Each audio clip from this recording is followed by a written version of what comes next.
जो 2 साल का नियम बना है ये साबित कर रहा है लेकिन लखनऊ दिल्ली में सब कुछ ठीक नहीं है और इस प्रदेश ने जो डीजीपी दिए हैं, जो नई परंपरा शुरू की कारवाहक की, आप देख लीजिए 50 पायदान हैं।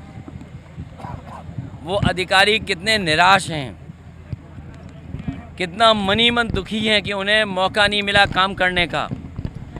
कितने आईपीएस होंगे जिन्हें मौका नहीं मिला और अपने खासम खास और अपने पक्के को बैठाने के लिए, इसलिए कि जिससे कि बेईमानी की जा सके, जिससे अन्याय किया जा सके, जिससे कानून की धज्जियां उड़ाई जा सकें, इसलिए सरकार अपना ऐसा फैसला कराना चाहती है, नियम बनाना चाहती है कि उन्हीं के कोई न कोई बैठ जाए जिनको खुद का अपना भविष्य नहीं पता है कि 2 साल चलेंगे कि नहीं चलेंगे। वो 2 साल के नियम बना रहे हैं।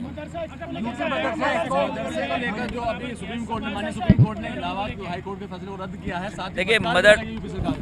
देखिए ये फटकार कोई नई नहीं है।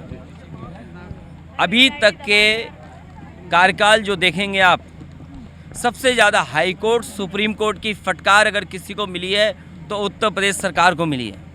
समय समय पर उत्तर प्रदेश सरकार ने अनकॉन्स्टिट्यूशनल काम किए हैं और उसका परिणाम ये है कि हाई कोर्ट और सुप्रीम कोर्ट हस्तक्षेप करता है और हमें पूरा भरोसा है कि जितने भी अनकॉन्स्टिट्यूशनल फैसले लिए हैं सरकार ने, वो सब टर्न डाउन होने चाहिए।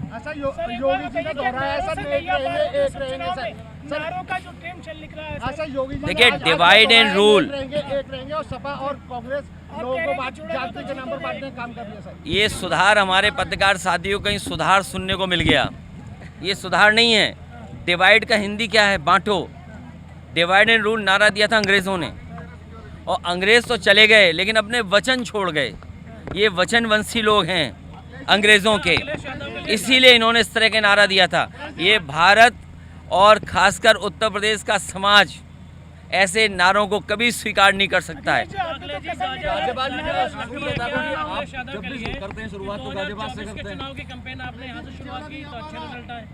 देखिए गाज़ियाबाद शुरुआत है और मैं तो चाहता हूं कि दिल्ली से बेहतर गाज़ियाबाद बने।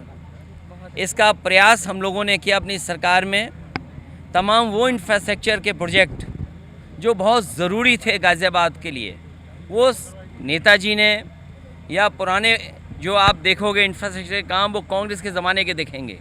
इनका तो कोई काम दिखता ही नहीं है। इनका काम केवल ये है कि विनाश कर दो।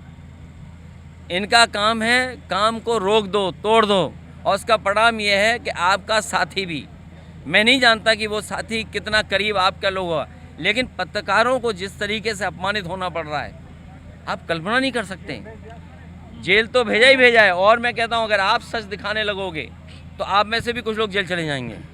दबाव है सब पर। ये जितने पत्रकार साथी हैं ये दबाव में काम कर रहे हैं, और दबाव में नहीं काम करते हैं और अगर निष्पक्ष होकर काम करते हैं तो कई जगह कपड़े उतार दिए गए, नंगा कर दिया गया पत्रकारों को। ये क्या लोकतंत्र है? ये बताइए। देखिए जो कोर्ट में हुआ और अधिवक्ताओं के साथ इस तरह व्यवहार पुलिस को नहीं करना चाहिए था। अगर कोई बात कोर्ट की थी तो मैं समझता हूँ कोर्ट में अपने प्लेटफॉर्म है, उन दोनों पक्षों का बात सुनी जा सकती थी। लेकिन पुलिस ने भी अपना गुस्सा क्यों उतारा? किसका गुस्सा उतारा जा रहा है? जो वकीलों को भी अपमानित होना पड़ा।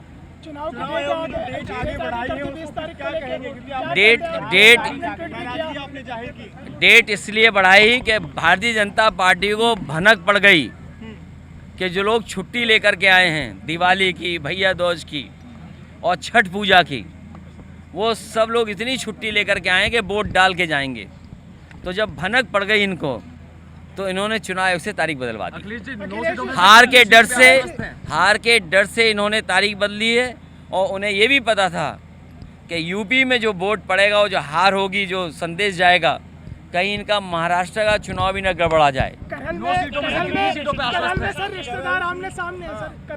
ये चुनाव भारतीय जनता पार्टी हार रही है, उसी के वजह से चुनाव टाल रही है। मैदान में आपने देखा होगा पहलवानों को, रिंग से बाहर कौन सा पहलवान भागता है? कौन सा पहलवान रिंग से बाहर भागता है बार बार? जो हारता है। इसीलिए कभी अयोध्या का चुनाव टाला इन्होंने और ये अब तारीख बदल दी। जब इन्हें यही बढ़ाना था तो ये पहले भी तो चुनाव करा सकते थे जिन तारीखों में आज चुनाव हो रहे हैं। क्या वजह कि इन्होंने तारीख बदल दी? इसका फायदा मिलेगा क्या भाजपा को?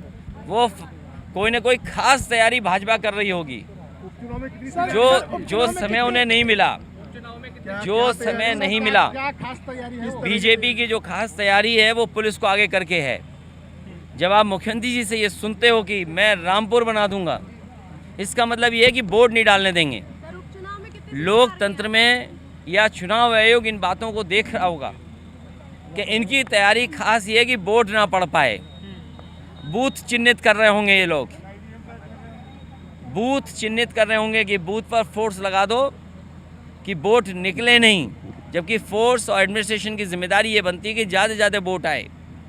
ये केवल वोट रोकने की रणनीति बनाएंगे, इसीलिए इन्होंने हफ्ता बढ़ाया। और इन्हें पता था त्यौहार पे जो लोग आए हैं दूर से छोड़ करके, वो सब इन्हें चुनाव हरा देते। चुनाव में कितनी सीटें आ रही है?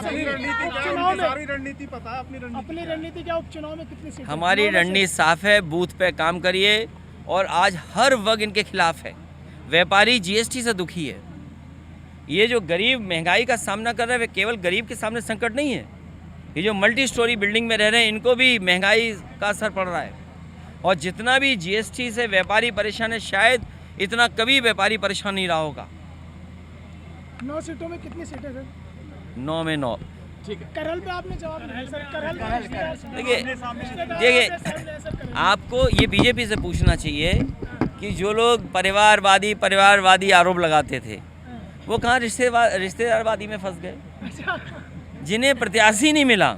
और मैं आज कह के जा रहा हूँ आपसे, अभी तक की सबसे बड़ी जीत और सबसे बड़ी हार आप